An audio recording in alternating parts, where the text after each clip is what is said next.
কাশ্মীরের পেহেলগামে সাম্প্রতিক হামলার পর ভারত ও পাকিস্তানের মধ্যে উত্তেজনা এখন তুঙ্গে।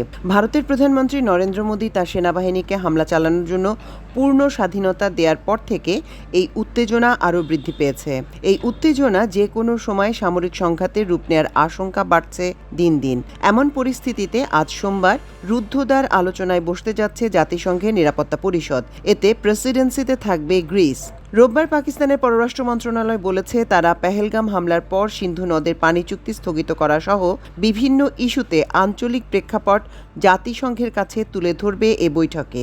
এদিকে কাশ্মীর ইস্যুতে চলমান উত্তেজনার মধ্যে এবার পাল্টা পদক্ষেপ হিসেবে পাকিস্তান নিজেদের বন্দরে ভারতের পতাকাবাহী জাহাজ নিষিদ্ধ করেছে। এর আগে ভারতের পক্ষ থেকেও একই ধরনের নিষেধাজ্ঞা আরোপের কথা জানানো হয়। শনিবার ভারতের জাহাজ চলাচল বিষয়ক বিভাগের মহাপরিচালক এক বিবৃতিতে জানান, পাকিস্তানের পতাকাবাহী জাহাজকে ভারতের কোনো বন্দরে প্রবেশের অনুমতি দেয়া হবে না। সেই সঙ্গে ভারতের পতাকাবাহী জাহাজ পাকিস্তানের কোনো বন্দরে যাবে না। বিবৃতিতে বলা হয়, জনগণ ও ভারতের জাহাজ চলাচলের স্বার্থ রক্ষায় ভারতীয় সম্পদ, কার্গো ও সংশ্লিষ্ট অবকাঠামোর নিরাপত্তা নিশ্চিত করতে এ আদেশ দেয়া হয়েছে। পাল্টা পদক্ষেপ নিয়েছে পাকিস্তানও। রোববার দেশটির সমুদ্র বিষয়ক মন্ত্রণালয়ের বন্দর ও জাহাজ চলাচল বিভাগ এক বিবৃতিতে জানায়, প্রতিবেশী দেশের সঙ্গে সাম্প্রতিক পরিস্থিতির প্রেক্ষাপটে সামুদ্রিক সার্বভৌমত্ব রক্ষা, অর্থনৈতিক স্বার্থ ও জাতীয় নিরাপত্তা নিশ্চিত করতে পাকিস্তান তাৎক্ষণিকভাবে যে ব্যবস্থা নিয়েছে তা হল, ভারতের পতাকাবাহী জাহাজকে পাকিস্তানের কোনো বন্দরে প্রবেশ করতে দেয়া হবে না। সেই সঙ্গে পাকিস্তানি পতাকাবাহী জাহাজ ভারতীয় কোনো বন্দরে যাবে না।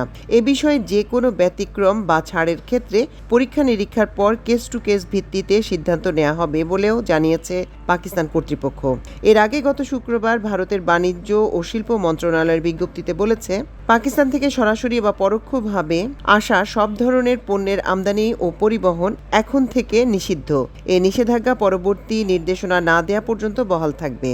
পাকিস্তান থেকে আকাশ ও স্থলপথে সব ধরনের ডাক ও পার্সেলও নিষিদ্ধ করেছে ভারত। পাকিস্তানের বিরুদ্ধে ব্যবস্থা নেওয়ার অংশ হিসেবে দেশটি থেকে সব ধরনের প্রত্যক্ষ পরোক্ষ আমদানি নিষিদ্ধ করেছে দিল্লি। এদিকে ভারতের মোকাবেলায় আকাশপথে নিজেদের প্রস্তুতির বার্তা দিয়েছে পাকিস্তান বিমান বাহিনী। একই সঙ্গে সেনাবাহিনীর পোশাক পরে ট্যাঙ্কের উপর দাঁড়িয়ে পাকিস্তানের সেনাপ্রধান জেনারেল সৈয়দ আসিম মুনির সেনাদের উদ্দেশ্যে বিভিন্ন দিক নির্দেশনা দেন। তার উজ্জ্বল ও জোরালো ভাষণে অনুপ্রাণিত হয়ে উপস্থিত সৈনিকরা জিন্দাবাদ স্লোগানে প্রকম্পিত করে তোলে যুদ্ধক্ষেত্র।